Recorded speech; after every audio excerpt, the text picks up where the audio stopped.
Hello, friends. This is Marilyn from Hillview Farms, where country runs deep. Grab a cup of coffee and sit back and keep me company while I put up pear preserves today.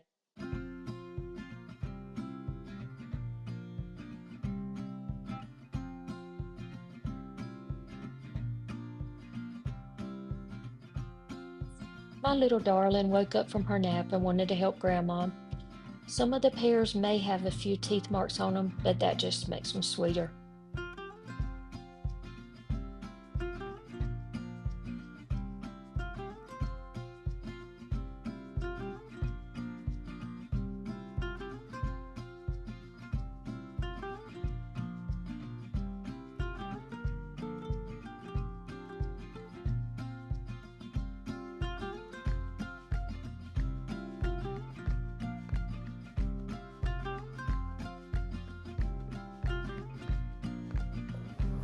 Well, I didn't get a chance to finish my pears yesterday, so I just put them in a bowl of water and tried to cover them completely with water and put the lid on it and kept them in the refrigerator overnight. And they seem to have done fine. Some of them did discolor just a little, but I think that's going to be fine. So now I'm just going to slice them and see how many I end up with. I really didn't get a lot of pears because the squirrels always get them. This is actually the first year in a long time that I've been able to get any pears off of that tree once they have ripened before the squirrels do. So it is completely empty now. The squirrels have eaten every last pear. So this is it. This batch has to work. I chose a recipe today, and I'll leave a link for that in my description. I chose the simplest one possible because I feel like that's probably what my grandma did. I do remember her putting up pears when I was smaller. She had a pear tree in her yard, and it was a good sized pear tree. It had a really thick trunk and lots of heavy duty branches, and yes, I climbed that tree. I would without a doubt every time end up with either a scraped elbow or a scraped knee, and for all my cousins, you know that when that happened at Grandma's house, you knew what was coming. She was going to dab it with my thigh leg.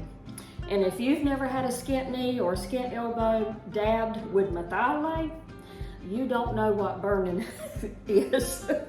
There couldn't possibly have been any germs left in that wound because it burned it out, no doubt. Lots of times if I got hurt, I wouldn't even tell Grandma about it because I didn't want my thigh leg.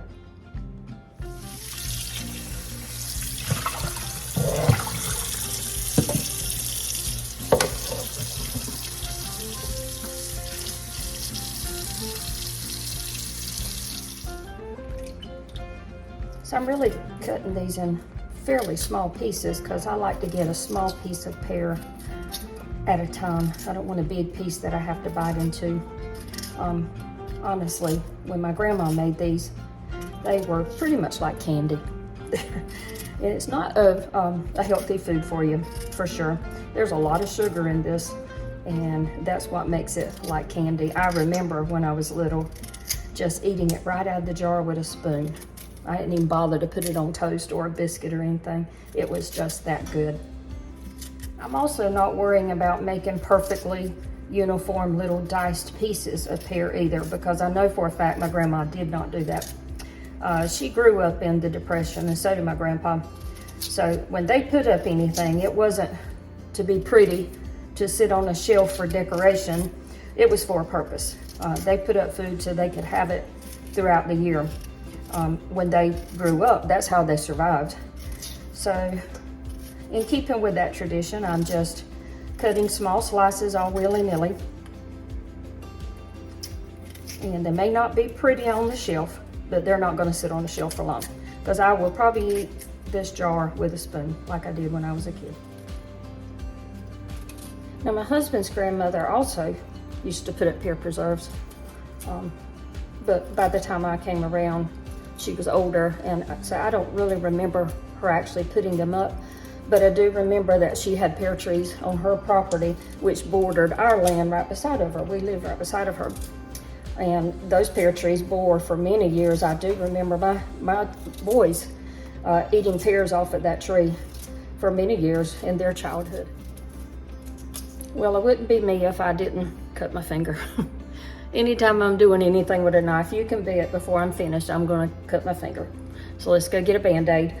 I do want my pears to be filled with love, but I don't really want them to have any blood in them.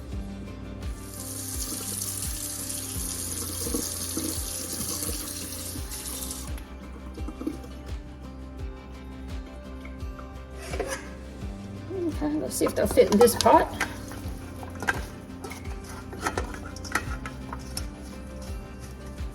Oh yeah, that'll work good. And I'm gonna go check my recipe and see how much water I need. So I checked my recipe, and the first thing I've got to do is figure out how many cups of pears I have.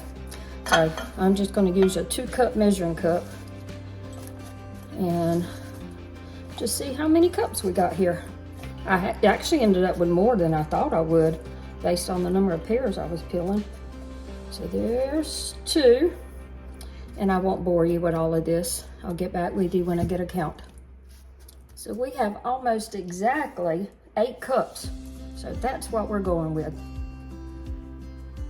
The recipe I'm using calls for 16 cups of pears, and I have 8 cups of pears.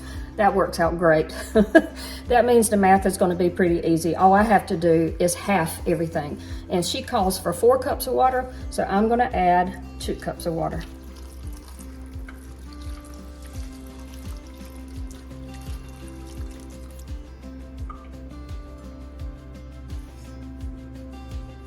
So I am going to tweak this recipe just a little bit. I don't think it calls for enough sugar. Most of the other recipes I've been looking at basically puts a cup of sugar for every cup of pears. I know that sounds like a lot, but I have 8 cups of pears. So I really think I'm going to put 6 cups of sugar. And some recipes add a cup of brown sugar. And I don't think that can hurt at all. It can't do anything but make it better. So let's go ahead and add, I say 4 cups of sugar.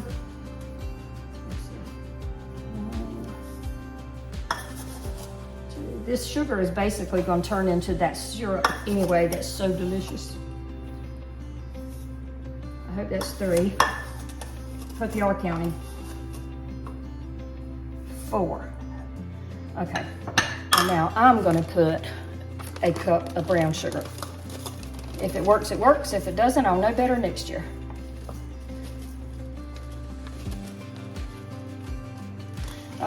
I don't think Grandma used any spices. Like, I don't remember her adding nutmeg or allspice. I see that in a lot of recipes, even cinnamon. I can see putting cinnamon in my apples, but I don't think I want cinnamon in my pears. So I'm just going to try the brown sugar. We'll add a cup there. And this recipe also calls for 3 tablespoons of lemon juice. And honestly, if I had thought about it last night, since I had to put them in the refrigerator in a bowl of water, if I had added the lemon juice then, it probably would have kept them from turning brown, the ones that were on the surface. Because the lemon juice adds that acidic property that keeps it from oxidizing, which is why it turns brown. So there's 1.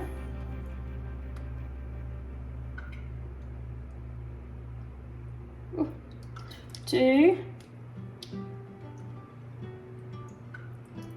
And 3 with a squirt. I don't think that can hurt either. So I am stirring in all of that goodness. The brown sugar, the white sugar, the lemon juice, and just making sure it's all mixed together. All that sugar has already dissolved into a liquid, and as it heats up, it's going to turn into a syrup. It's going to thicken. Can y'all tell I like red? I have a splash of red about everywhere. My mixer, my spoon, my pot, my can opener. Can you see my can opener? It's red too. I like pops of color.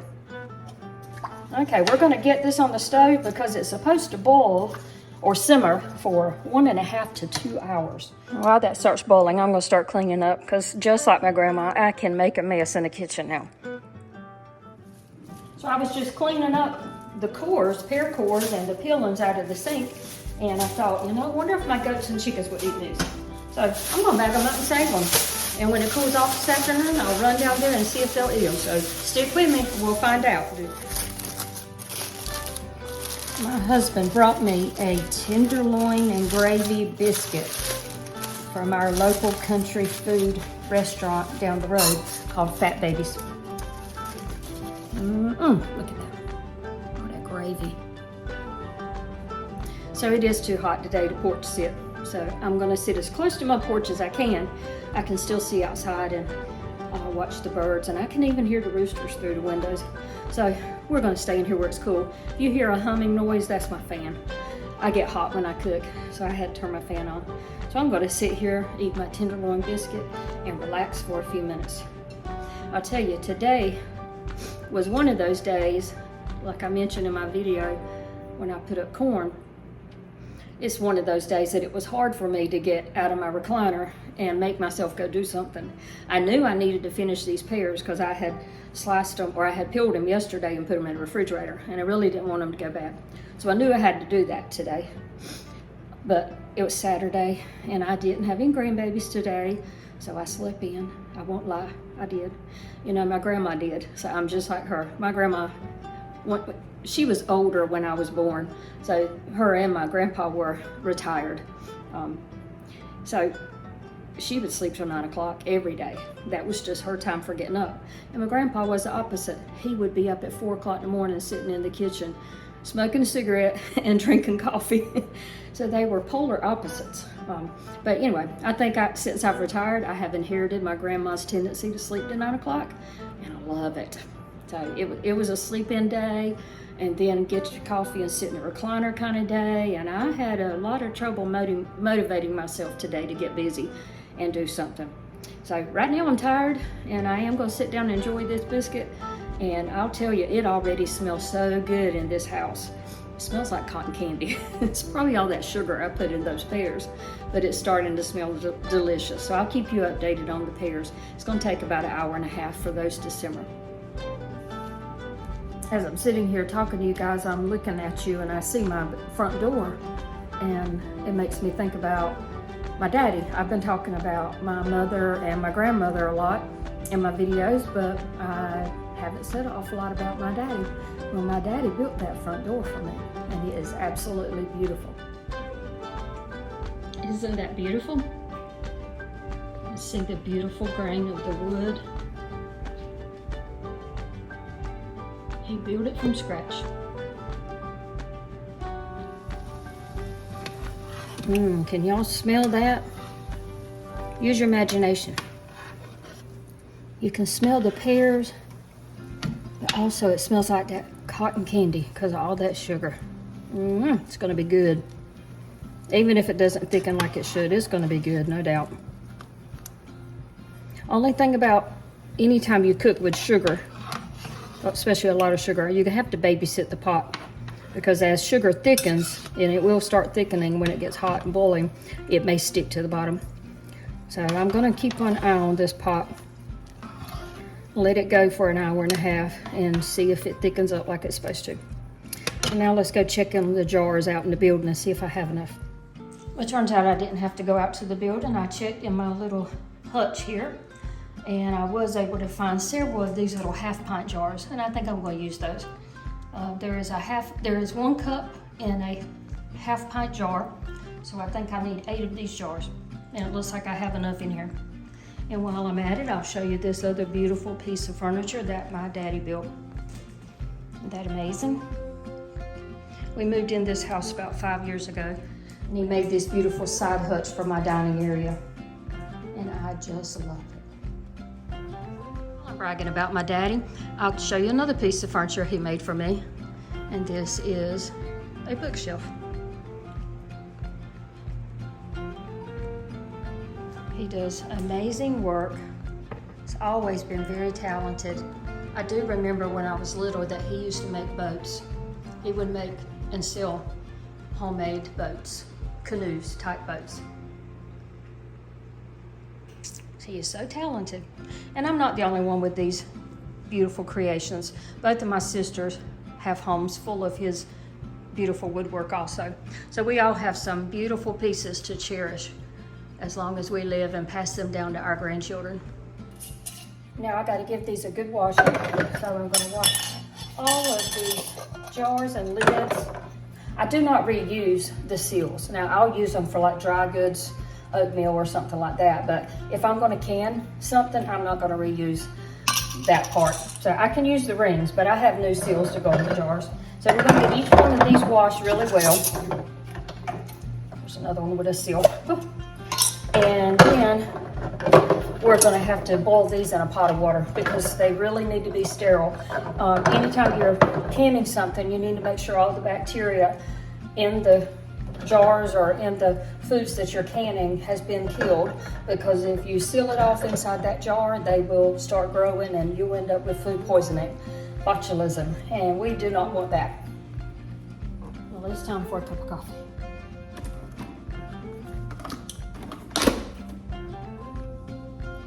Okay, so I'm gonna sit here inside the house by the front porch and have my cup of coffee. I have become a 2 cup of coffee per day person. I have my morning one and my afternoon one. But while I was sitting here having my afternoon coffee, I thought I would tell you guys, it got me thinking a while ago when I was talking about canning and how you need to make sure everything's sterilized so that you don't end up with bacteria growing in your jars. Well, I've been married 35 years, and 35 years ago, me and my husband's grandmother put up these beans. 35 years. It is still not cloudy. Now, I did have these on display in my kitchen, and over time the sunlight has faded the color of the beans just a little bit. But even 35 years later, there is no bacteria that can be seen. If there were bacteria, it would have a yellowy cloud, a cloudy, kind of yellow-white appearance, but I don't see any. I wouldn't eat them, but I have kept them over the years just so I can have that from that memory. That was a fond memory. I was newly married. We moved right beside of Johnny's grandmother. Her name was Addie Mae. And that very first year, we planted a garden. We got married in April. And I was a newly licensed teacher, starting my first job. I spent most of my career in education teaching high school biology. And as those of you in education know, that at almost any school, that does not necessarily mean that all you're going to teach is biology just because that's your major. That my first year I had biology, earth science, and physical science. So that was 3 different preparations, and I was a new teacher. So obviously every night I would come home and have to prepare lesson plans for 3 different subjects. And we had planted a garden. So obviously I did not have time to hoe that garden and weed that garden and keep it up like it needed to be. And it drove Miss Addie Mae crazy. You know, she was retired. She was older at that time, in her late 60s, I think, at that time. And she just could not sit in her house and look out there at my garden and see the weeds taking it over. So I felt so bad because she would get out there and hoe that garden in the heat. And she salvaged it. Because of her, we were able to salvage it. And these are some of the beans that came out of that garden. And she maintained my garden for me, and she helped me pick these beans, and we put them up together. So that's why I always saved that 1 jar, so I would have that special memory always of her. So I'm going to turn the burner on high and get this pot started to boil, and then I'll submerge each of the jars in the water for maybe 5 minutes each and kind of rotate them so that they're completely submerged in that hot boiling water. Some of you may recognize this pot set. This is a Towncraft pot set. I've probably had this set over 25 years, I know. It's called the Princess set. This is probably the craziest purchase we made in our first 10 years of marriage. I mean, at that time to us, the price was outrageous. Yet they have lasted us all these years. I have not had to buy another pot set. However, I do love Pioneer Woman. So you will see a lot of her stuff in my kitchen. So if she's got a beautiful pot, and how could I resist? Look at that lid. Isn't that beautiful? I had to have it. But it's cast iron, so it's also good quality material that's gonna last forever. So I've got the water in a raging boil, and I'm going to put these jars in and let them fill with water. I'm going to use these tongs. Now, one thing I just forgot about, and this is very important, you really don't want to put the glass jars directly on the bottom of a hot pot because they may break. I have had that happen before. I do happen to have this little rack So I'm gonna drop it in. Then I'm gonna put these jars back in the water. And that will keep them from hitting the bottom of the pot, and hopefully they will not bust on me. Because I have had that happen, and that's a mess to clean up. A pot of boiling glass. Not good. Look how good these look. You see how much they have shrunk as they've cooked. They're getting really soft. The sugar is starting to get a little thick. According to Alexa, we have about 5 or 10 minutes to go. So we're gonna let it continue to do its thing. I'm just gonna rotate these every now and then so that the whole jar gets submerged in water. I've gotta try it. So I'm cooling the spoonful. It is really hot.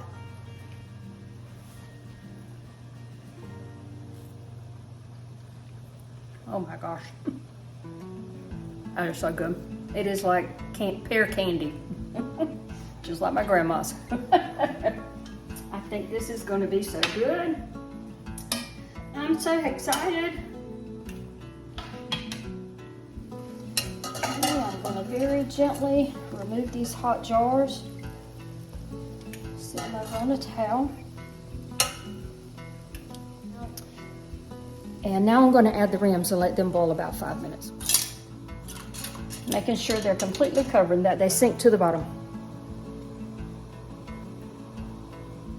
I'm also going to add these new seal lids and get them sanitized as well.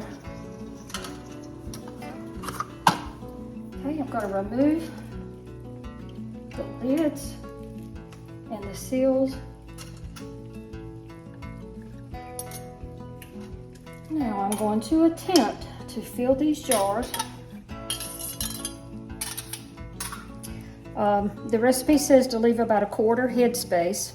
I'm going to use my little gravy ladle just because I don't want to hopefully have it running down the sides of the jar. Be sure to put enough of the liquid and the pears, a good ratio. I'm all about ratios. It's already pretty. Gotta be good. There we go. Now I'm going to add one of the seals in a ring. Oh, it's hot. And I'm going to put it on as tight as I can. Okay, and wipe off any stickiness off the side. And we have our first jar. I love it. Beautiful. Okay. That's Alexa telling me the pears are ready. Now in this step, the recipe says to submerge each jar in a canner of boiling water. Now I don't have a canner, and that's okay. You can use a large pot. I'm just going to keep that little rack in the bottom because I don't want these to bust. I may have to do maybe 3 and then 2 at a time because they may not all fit. But I need to submerge them in there for about 5 minutes, and then I'm just going to take them out and let them sit. And as they cool, you'll hear the seals pop on the jars, and that will let you know that they have indeed been sealed, that all the air has been sucked out. So basically as they cool, the air is being sucked out of the contents of the jar. Now with this particular recipe, I'm not using like a high pressure canning machine or canning pot like you would if you were canning something like string beans. And the reason for that is anytime you're canning something like fruits that are already high in citric acid and you're using a lot of sugar like we did, both of those, the citric acid and the high content sugar, will prevent bacterial growth anyway. So that's why I did not use strenuous canning efforts in this recipe. I am not a big canner. Like I said in my last video, my mother and my grandmother always froze our produce. So that's what I grew up doing, and that's what I'm more comfortable with. I'm a little scared of canning. I know lots of people are really good at it, and they put up preserves that last them for years and never have a problem. And that's fine. But I think I'll just stick to freezing all my produce, but I will can jellies and these pear Pear Preserves. Now that I know this recipe works, this is gonna be my go-to recipe from here on out. And this fall, I'll have you guys with me when I do some grape jelly. So we have lots of grapes that come off our grapevine in the fall.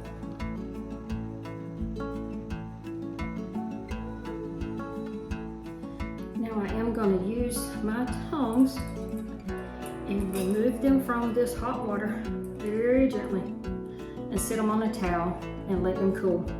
And I'm gonna listen out for the pop, pop that I'll hear whenever they have sealed. But don't worry, if you miss hearing the pop, you can always go back and look at the top of it and you'll see a dimple in the top, a sunken in dimple, and that'll show you that it has popped, it has sealed. It's now airtight.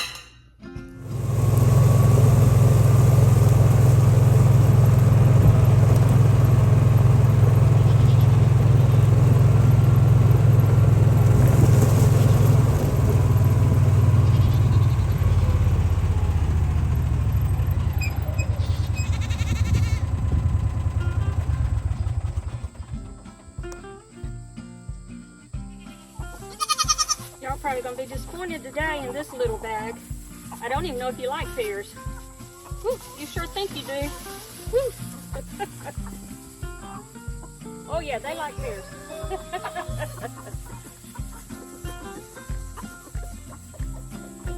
they go. Chickens like it too.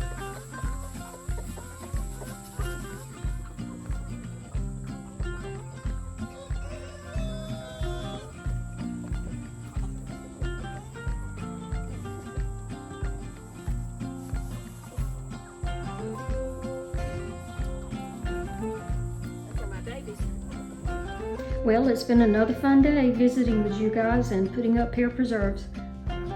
I hope you enjoyed it, and I hope you'll come back. So please hit the subscribe button at the bottom of the video. You're not actually subscribing to pay for anything. It's the same as hitting the like button or the follow button on Facebook. So if you'll subscribe, that helps us out a lot. It puts us out in the YouTube algorithm so that more people will see our videos and hopefully increase our audience. Thank you for joining us. I'll see you next week as we put up purple butter beans.